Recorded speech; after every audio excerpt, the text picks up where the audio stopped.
నువ్వు విజయం సాధించినప్పుడు నీతో మనుషులుంటారు. నువ్వు గెలుస్తున్నప్పుడు కూడా నీతోటి చప్పట్లు కొట్టడానికి నలుగురు మనుషులుంటారు.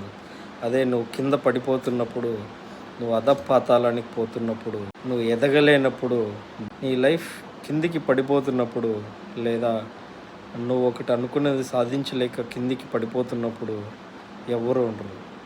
ఆ చప్పట్లు కొట్టిన వాళ్ళు చప్పుడు చేయకుండా వెళ్ళిపోతారు.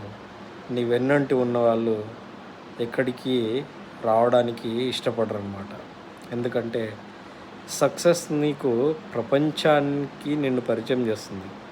అదే ఫెయిల్యూరు ఆ ప్రపంచంలో నీతో ఎవరుంటారో దాన్ని పరిచయం చేస్తుంది. ఎంతమందిని చూసామంటే అంతమందిని చూడొచ్చు. ఎందుకంటే మనిషి గెలుస్తూ పోతే పెద్దగా జీవితాల గురించి తెలియవన్నమాట.